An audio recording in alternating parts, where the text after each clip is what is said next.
Okay, here we are with section 9.4, claims about paired data. So most of these are going to come from something like a before and after situation. So you take a score from somebody and then they are put through some type of experiment, and then afterwards you measure that, whatever it was, again. And then you try to see, hey, did the experiment work? So here's a small example I'm going to work on later. A person's memory. How many things can they remember out of 50 items? So you measure before, you measure after, and then you subtract those two to see, was there a difference? So maybe before they could remember 30 things. Afterwards, they were able to remember 35 things. So subtract, they improved by 5. So we're going to need to do that for all of the participants. So we'll have n subjects, and then they're going to have a pair of data for each. You subtract for each. And since this is a statistics class, we get to find the mean and standard deviation.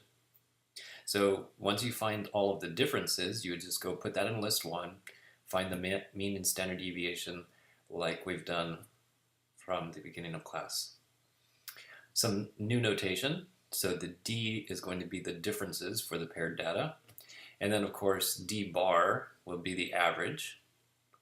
We need standard deviation, so that's S of the D's. The number of pairs, or the sample size, as always, is N. And then the claim is going to be about mu sub D, the mean of the differences. Now with many of these, the claim is going to involve the number 0. Because if there is a difference in that other one that I said the person improved by 5, well, their D was a 5. Their D was a positive number. So the claim would be that in general, the average difference is positive. So rather than saying, hey, everybody has to improve by 7 points or something like that, we're just going to say, you know what? If they got a positive difference, they improved. So a lot of the claims will be like that. The test statistics, for those that love the formulas, this is basically just the regular T. You take the score minus the number in the claim, divide by standard deviation, divide by square root of n. The letters are a little bit different, but it's really the same idea as the regular T. With it being a T, the critical values are in A3, degrees of freedom, n minus 1. All right, so here's an example. These people join a weight loss program. At the beginning, they're weighed, and then 4 weeks later, they're weighed. So this data right here actually came from one of my former students doing a project. And with her project, well, she worked at a weight loss company, and her boss let her look at the data. She didn't write down any names or anything, but anyway, that's where I got this data. Her list was a lot longer, but I just need enough that'll fit on the screen, and you can get the idea. All right, so we just subtract straight across. So before, after, so this would be a person lost 4 pounds. I'm going to put that over here. Oh, I forgot to say, we need to test the claim that the program is effective in helping people lose weight. Of course, that's why they joined. So find all the differences, subtract straight across 155 to 155, 0. There's even one person that gained a pound, so that's a -1. So you have to be sure to include that negative because they actually gained a pound. So you just subtract straight across, left to right. Whatever you get, you get. And these are the numbers that need to be put in a list. I would put them in list 1, and then find the mean and the standard deviation. Okay, now the claim. For the program to be effective, quite often what you can do is just look at one example. This person lost 4 pounds. Is that effective? Yeah, they lost weight. So, yep, that's effective. For this one person, it was not effective. So negative scores means that the program doesn't work. Even 0, that's really not cool to pay for a program, go there for 4 weeks, and still be at the same weight. Frustrating. So those people that are losing weight, that's considered, yes, the program is effective. And for all of these people, the numbers are positive. So that's the claim, that the difference is going to be positive. So that's going to make this a right-tailed test. There were 12 people here. The average difference, as you can see, is a +5. So that's saying, this is saying that on average, people are losing a little over 5 pounds in 4 weeks. All right, so I need to start a new page here. So here's the mean and here's the data. And then for old time's sake, let's look up the critical value. So it's a right tail.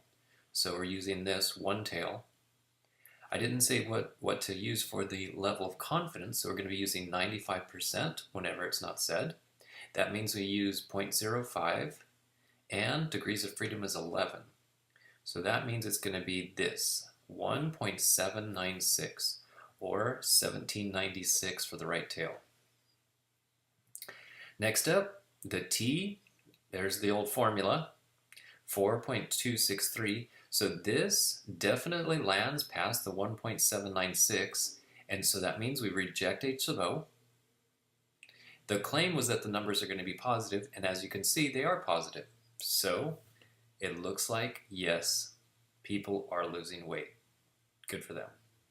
If you don't want to use the formula, you can use the calculator, the t-test. You then, of course, put in the number from the claim, 0, the mean, the standard deviation, or you could even have your data and use this instead and just tell it which list you use. Oh, I just noticed this is supposed to be right-tailed, but that's not going to affect this, so that's okay. And then you see my calculator is set to 4 decimal places, so it's a little more accurate right there, 4.2626. And so that is going to be, again, reject h sub o. The claim is true. All right, now for a second example. Here's the memory improvement class that I was talking about.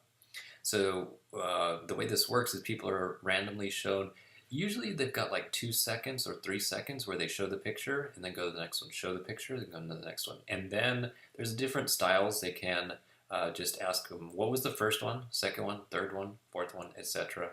Or sometimes they will just, they don't have to go in order. Anyway, enough about that. This time we're going to use a confidence interval to see if the program is effective. So here are some of the scores. So this person out of 50 items could remember 34. After the training, they were able to remember 37. So this person also improved. This person improved by 5. This person improved by 2. But when we subtract, we still subtract left to right. So that means right here, I'm going to have 34 minus 37. That's a negative 3. So now it's actually the negatives that are the good thing. The 0 to stay the same after taking a class, that's not cool. So 0, no, that's not an improvement. But everybody else, all of the negatives are actually showing improvement. From 25 up to 33, it's a negative 8. So in this case, negatives are a good thing. Then let's make find the mean and standard deviation. Here we go. And you can see that it is negative. So this is saying on average, people are remembering a little over 3 more things than they did before the class. And I'm going to use the calculator to make the intervals. So we go to t-interval, type in the data. Again, use 95% level of confidence when it's not specified. And then the confidence interval goes from a negative to a negative. So when it goes from a negative to a negative, that means, yes, we did actually prove something. If it goes from a positive to a positive, yes, we did actually prove something.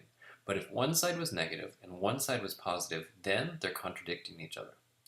This is saying that the average difference is they're improving by a little over 5 things on average, or the average might be 1.3 that they are improving. Since both of them are negative, then we could say yes, on average, people are improving. So good job with the memory class and good job with the weight loss program. So there we have it. Next up, section 9.5,